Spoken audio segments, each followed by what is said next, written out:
Welcome to the Thinking Stack. Today we're focusing on something really visceral, the embodied experience within Kashmir. We want to move past the headlines, really, and try to understand the personal, even biological impact of everything that's going on there. Exactly. How these big geopolitical events actually feel in people's bodies. We're diving into layer 4 of the integrated thinking stack framework here. It's all about connecting those, big events to the individual, physical, gut-level reality. From the news cycle to the nervous system, essentially. Okay, so this embodied experience. Yeah. What does the data actually tell us? How are people doing? Well, there's some pretty sobering data out there. Médecins Sans Frontières, MSF, did a survey back in 2015. They looked at 10 districts in Kashmir.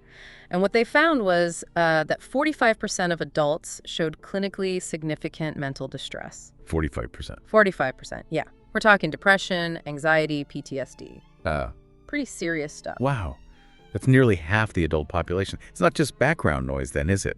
It's almost defining the experience of living there. It seems to be, yeah, and it shapes everything. How does that stack up against other places we think of as conflict zones?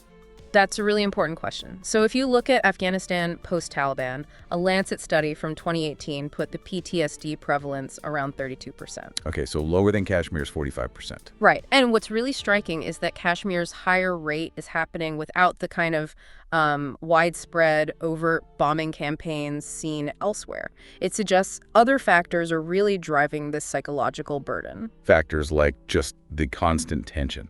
The uncertainty. Exactly. Prolonged instability, the feeling of being under watch, restrictions, it creates this chronic activation of the sympathetic nervous system. You get sustained release of stress hormones like cortisol. And over time, that really takes a toll. Sleep, immune system, even heart health. It's a whole body thing. You also mentioned this concept, the humiliation rage circuit. That sounds intense. What's the thinking behind that? It links to how our brains actually process social pain. Yeah. There's fascinating neuroscience here. Studies show that feeling humiliated activates a part of the brain called the dorsal anterior cingulate cortex, or DACC. Okay. And that's the same brain region involved in processing physical pain. So humiliation literally hurts, neurologically speaking. In a sense, yes. The brain registers it in a similar way to a physical injury. It's not just, all in your head. It's deeply felt. You gave an example that really brought this home. A young man, Ashfaq. Yes, a 19-year-old. The story goes that a soldier forced him to pose with a captured AK-47, and then someone took a photo, captioned it "Got Our Traitor," and it spread like wildfire on WhatsApp. Oh, wow. It's a perfect storm, isn't it? The initial humiliation, then the public shaming amplified by technology.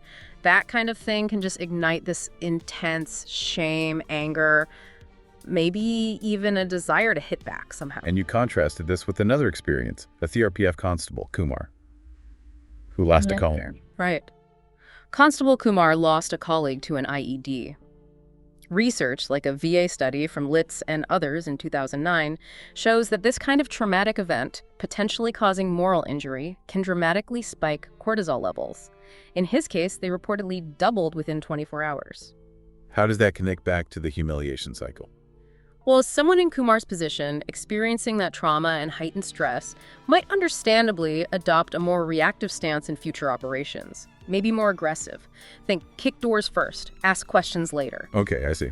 Now, if those actions then lead to incidents that humiliate civilians, like Ashfaq's case, well, you can see how it fuels more anger and resentment in the community. Which could then lead to more actions seen as threatening by the security forces. Exactly. It becomes this vicious loop, trauma-triggering actions that cause humiliation, which then fuels reactions that lead to more trauma. It just feeds itself. And this doesn't just stop with the individuals directly involved, does it? You talked about intergenerational trauma. That's right. The impact ripples outwards and downwards through time. We put together a table looking at this. Yeah, tell us about that, the different generations. Okay, so take the Gen 90s. People who grew up experiencing things like night raids, those crackdown drills, their primary wound, maybe, now their parents, and the behavioral echo. You might see hyperprotectiveness, maybe an extreme startle response to sudden loud noises, like loudspeakers, still carrying that earlier fear. And then Gen Z, today's young people. Their primary wounds might be different. Seeing peers blinded by pellet guns, the constant internet shutdowns, very different context.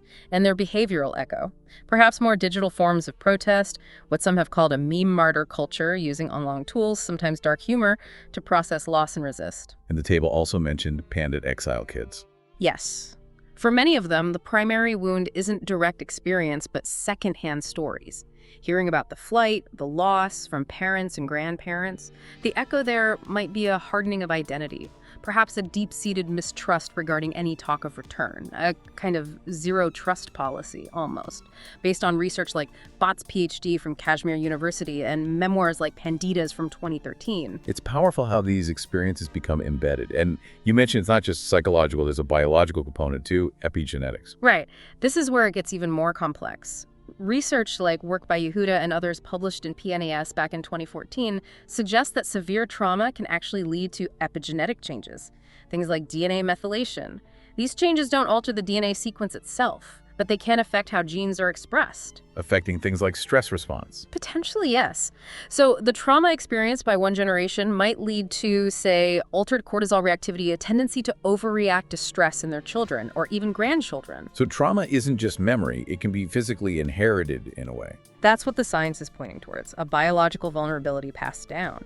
Which brings us to another key point you made. The difference between tracking body count and nervous system count. Why is that distinction important? Because policy often focuses on the immediate visible metric casualties, the body count. And while that's obviously critical, it doesn't tell the whole story. The nervous system count is about how many people are living in that chronic state of fight or freeze, even when there isn't active violence happening. So a lower body count doesn't necessarily mean peace or stability. Not if a huge chunk of the population is still physiologically primed for threat, living with unresolved trauma and constant hypervigilance. That underlying tension, that nervous system count, might actually be a better predictor of the conflict's longevity. And how does this state manifest? Fight or freeze? We see both. The fight response might look like stone pelting or, in extreme cases, picking up arms.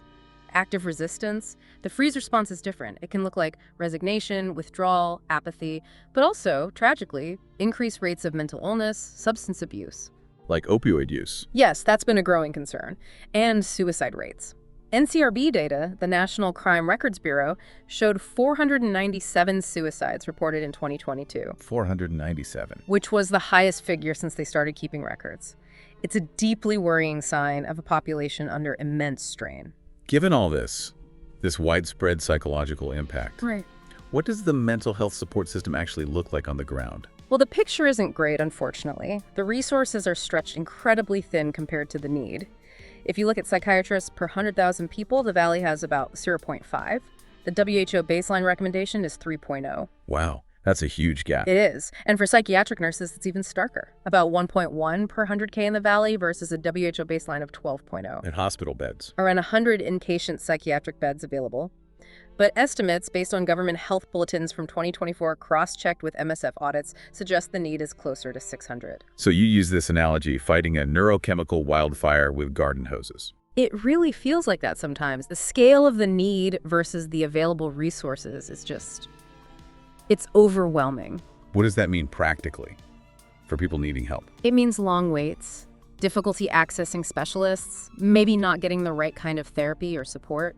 It means many people suffering in silence, their conditions potentially getting worse, and it makes healing, both individually and collectively, incredibly difficult. So, thinking about solutions, big development packages get announced, like that 80,000 crore one. Yeah. Why might something like that not land well if this embodied layer isn't considered? Because if people don't feel safe in their bodies, if that underlying stress and insecurity is still humming away because of checkpoints, restrictions, the constant possibility of friction, then a new road or a factory might feel abstract, maybe even like propaganda. It doesn't address the core feeling of vulnerability. Exactly. If your nervous system is telling you you're unsafe, a big infrastructure project doesn't necessarily switch that off. You have to address the felt sense of security first, or at least alongside.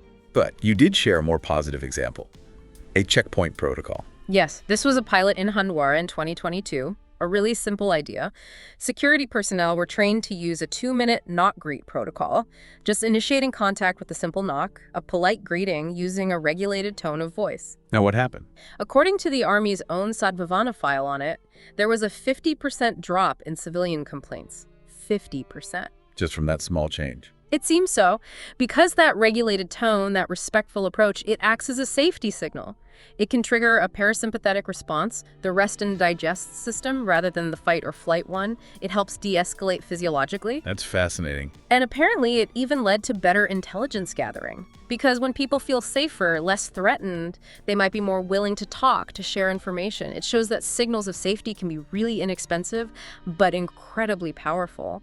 While the cost of humiliation and fear, that's immense. Okay, this has been incredibly illuminating. Let's just quickly recap those core insights, the knife-edge takeaways you call them. Sure. First, cortisol beats constitution.